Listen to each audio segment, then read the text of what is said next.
So I'm sure if you read tarot for yourself, it's happened to you, and it happened to me this morning. You've done a spread, you've looked at the cards, and you've gone, oh my God, I wish I hadn't done that spread now. Okay? Believe me, do it all the time. One of the advantages is going to a professional is that if I do a reading for a client and I look at the cards and I think, ooh, that's tough, it is my job to then use the cards to offer advice and empowerment and take the sting out of the tail of the difficult reading.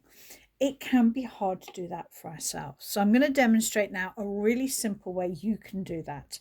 So these three cards were part of a 9-card reading that I did for myself for this month. It was my reading for myself for the month of March. And I am convinced that the Seven of Swords refers to my ex-husband. I am convinced that the King of Cups represents me needing to put good boundaries around my children and support them through difficult times.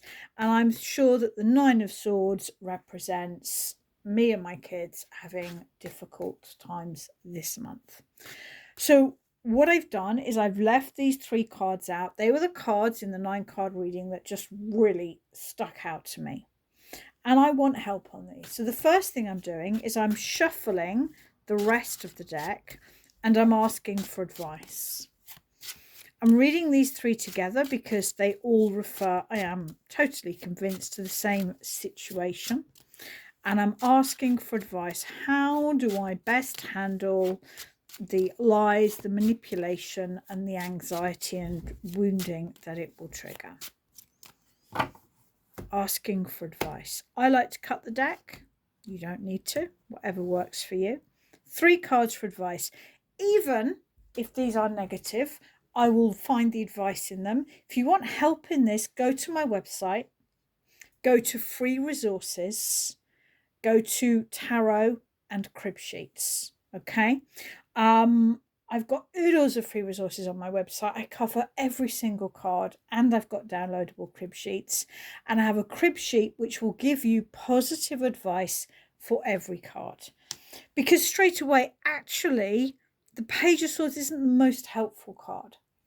But when I relate it to the Nine of Swords, it is reminding me not to overthink, not to see problems where there aren't any, not to jump ahead and magnify things to build my anxiety. Keep grounded, keep real, base it on evidence.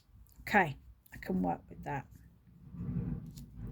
Temperance. And what I'm doing here is I am creating a sort of a mini 9-card grid, because although all the 3 of these relate to evidence, they also relate more specifically to the cards they are pulled for.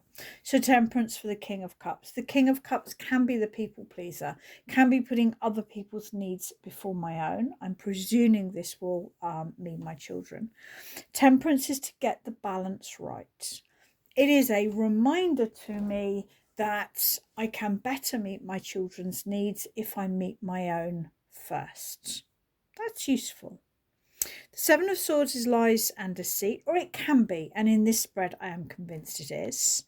The advice is, okay, the Sun, to know that I am secure, to know that I am safe. Touch wood, my business is good. My relationship with my kids is solid. I've got some amazing friends that have got my back.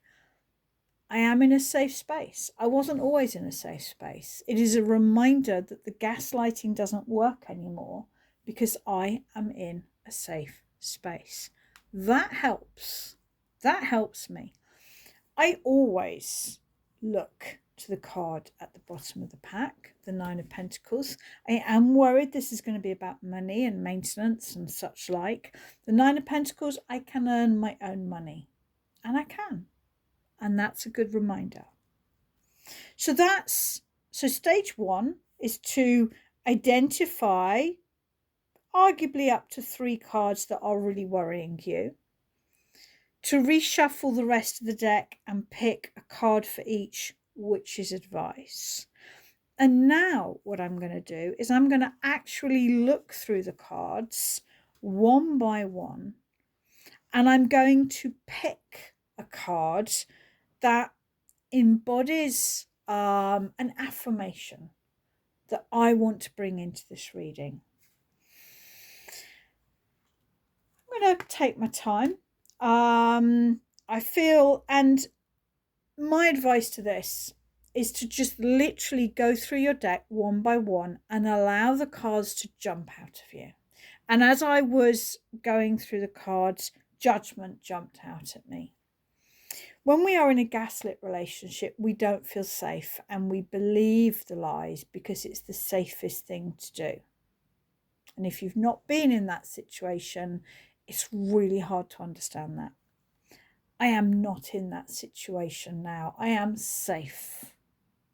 So I am able to call out the truth for what it is, to see and call out the truth.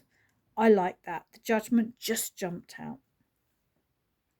Oddly, and this may seem an odd card to you, the Ten of Swords jumped out for this. Now, I like the Ten of Swords, okay? I do not see the Ten of Swords as a completely negative card, as I know some people do, because the sun is rising or the sun is setting, and we have water here, the release of emotion. The swords represent our minds, and the Ten of Swords can represent releasing stress through the body. That could be going for a walk. It could be having a massage. It could be doing yoga. It could be going swimming or dancing or just lying in a really comfortable bed. And I do release my stress through my body. For me, it's usually going for a walk, particularly at the moment when spring is so beautiful. So, to move out of people pleaser, to remember to meet my own needs as well as my children, and to release stress as it builds up by relaxing and releasing through my body. Oh, now I think I know what I want for this one, the Nine of Swords, and there it is. And I looked at it and I thought, yeah, oh yeah, that's it. The Ace of Swords. To not allow my anxiety to overwhelm and build up. To work only with the truth. To allow the truth to bring both peace and victory. And so now we do have a warning from the cards. That's okay. That's okay. We've asked the cards for their advice, which is to not allow my anxiety to overwhelm me, to get the balance right in meeting my needs and other people's needs, and to know that I'm safe. And I have chosen 3 cards that I feel comfortable now in speaking my truth, that I take the time to release any stress that builds up through my body by going for walks or having showers or anything of that nature. And I only work with the truth now. I don't work on fear. I don't work on gossip. I don't work on threats or gaslighting. I want truth, only the truth, and evidence to back that up. Because I know my ex-husband deals in lies and gaslighting, which in the past has triggered anxiety, but no more. And so that's how I deal. If I'm with cards that are scary or are picking up and amplifying my anxiety. If I'm working with a client, I would do this quite seamlessly. I wouldn't underplay these, but I would make it clear that I'm using these as a starting point for another spread to help my client to understand and work with these. So give it a go. Let me know how it helps you. And, we use the cards to help us to understand the truth and to empower us to make the best decisions possible.